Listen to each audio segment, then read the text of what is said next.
All right, Not Your Mama's Pasta, back with another instructional video that I do so often.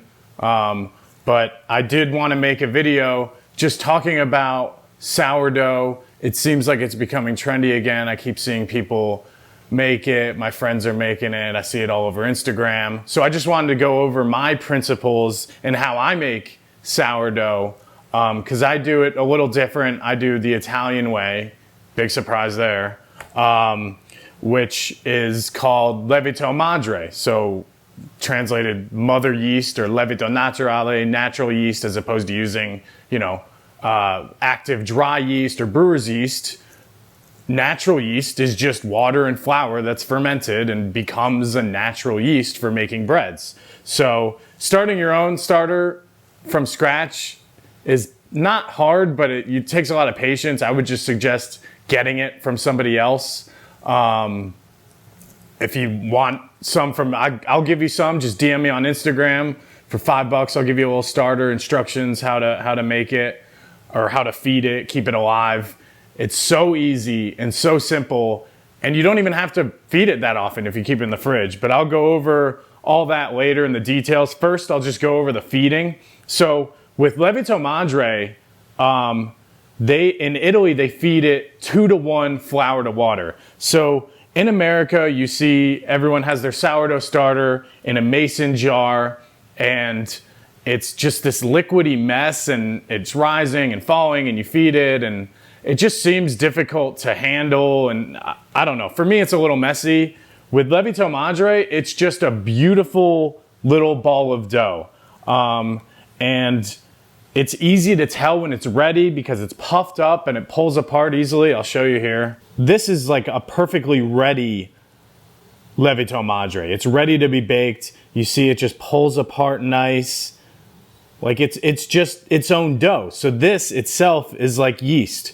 If it's a little too risen, you'll see it starts to get a little liquidy almost. It'll be a little too sticky. I mean, this is sticky, but it's like, once you've handled it a little bit, you'll know when it's ready to be baked. And I'll go over that with storing and temperature,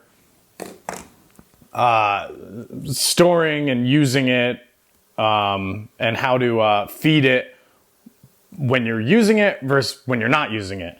But to feed it, you just need a bowl, a scale, and you want to be able to resolve down to 1 gram on your scale. So this scale, I know this bowl, you want to know what the tare weight of your bowl is. So I know that this bowl is exactly 714 grams empty.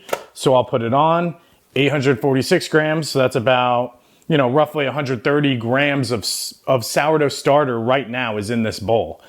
I am getting ready to make a loaf of bread.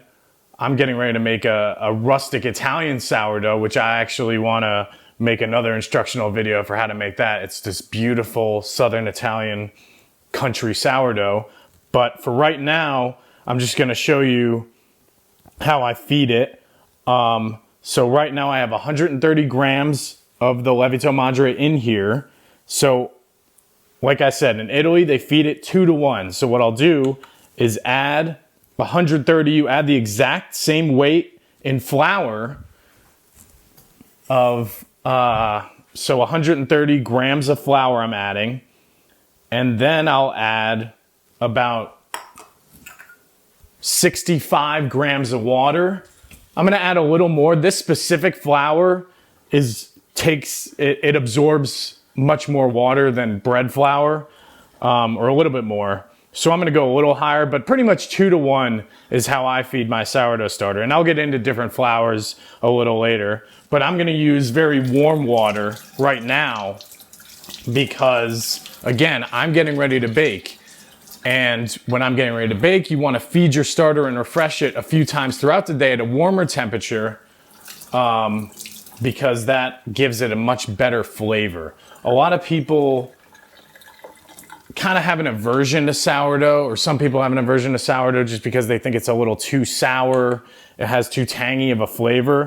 But if you feed it the right way and at a warm temperature and refresh it enough before you bake it, you get this incredible, it completely changes the acid. When you feed and keep sourdough at a cold temperature versus a warm temperature, it's a completely different acid. It's not as tangy. So this actually, feeding it warm and keeping it warm and feeding it several times or a couple of times throughout the day that you're gonna bake it, that's gonna make it nice and fresh. It smells fresh. It's not tangy. It's not sour. It's just this incredible little fresh dough ball of yeast. So I'm doing about 2-to-1 flour to water, and all you do is knead it together into another dough ball. When I keep it stored on the counter, I feed it about once a week tops, and even that is maybe overkill at the temperature I keep my kitchen at. But if you keep sourdough starter, especially this nice dry Lievito Madre in the fridge, I've kept Lievito Madre in the fridge for several months without feeding it. And then I take it out and it's a little, you can tell it's been, it's a little overly proofed and it has a very tangy smell to it. But you feed it a couple times at a warmer temperature and it's back to being fresh. Unless it's got something growing on it, it's really hard to kill a sourdough starter, especially this nice Lievito Madre. It just lasts forever in the fridge. And obviously you could freeze it, but I just keep one in the fridge for months that I never touch, and the one on the counter feed every, once a week tops. And yeah, so going back to getting ready to bake. So when you have a sourdough starter, one thing people worry about is like you're going to be wasting a lot of flour. But if you're not in a baking phase of your life, like if you don't feel like baking, you don't think you'll be using it in a while, just store it in the fridge. You don't have to feed it. And if you do want to feed it, with the one I have on the counter, I don't have this much. I just have a tiny little ball of sourdough, maybe 50 grams that I keep. And then every time I feed it, I only feed it 50 grams of flour and then it doubles every time you feed it. So you throw some out that if you're not going to use it or whatever, but you're only throwing away 50 grams worth of flour. It's not a lot. But again, when you get ready to bake a sourdough bread, whatever, you really want to take it out of the fridge, or even if your kitchen's pretty cold like mine, keep it in the oven with the light on or just kind of a warm area and feed it a few times, maybe even start the day before you're gonna bake, a few times throughout that day, and that refreshes it. It just gives it such a better aroma, a better taste. If you're using cold starter or even room temperature starter, it's just a little too tangy. So that's really a key for making sourdough bread is just kind of keeping it warm when you're getting ready to bake it and getting it nice and fresh. So just feeding it a few times the day you're gonna bake it. So now I'm getting ready to bake it, so I'm feeding it. So that's it. I mean, you just roll out a dough ball, and that's my sourdough starter. This is literally the Lievito Madre. And then it'll proof again a little bit, and then I'll get ready to bake, and I'll just throw it in with my bread. So, like I was saying, this is a durum sourdough. So going to flours, that's the one great thing about sourdough starter, Lievito Madre, you can transition it into whatever you want. So if you're gonna be baking, like, I'll compare everything to Italy, like I always do. If you're gonna be baking a panettone, that requires a very, very strong flour called Manitoba flour that they actually grow in Canada, and they import it from Canada to Italy to make the incredible panettones that have this just amazing the dough has this amazing elasticity, and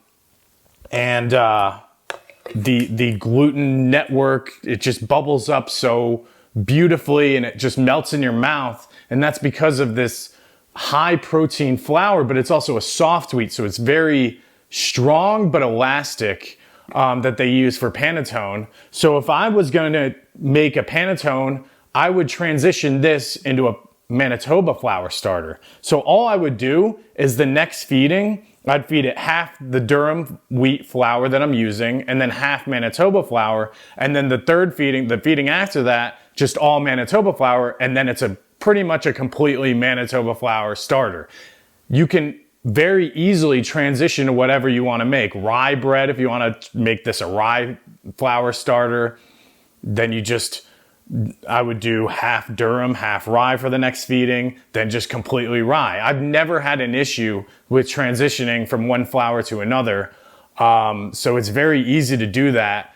And typically what you would do is just have standard bread flour as your basic sourdough starter or Lievito Madre. So get maybe King Arthur bread flour. I use organic bread flour from Lindley Mills. If you're a Blacksburg local, Eats Natural Foods has it. You can order Janie's Mill, has very good bread flour online. You can use Ancient Grains, whatever you want. But if you're ever going to transition your starter into another flour, just add a little bit of that current flour in for your next feeding before completely transitioning it. Unless it's some, ancient grain like spelt, you might want to do a slower transition because it is a big difference in the wheat. But I pretty much just transition it always pretty quickly. And like I said, this is a durum wheat Lievito Madre that I'm going to use for this rustic Southern Italian sourdough that's incredible. And I'm just getting ready to bake here. But that's pretty much it. That's how I make Lievito Madre sourdough starter. It's easy. So, yeah, go ahead. Have a good time.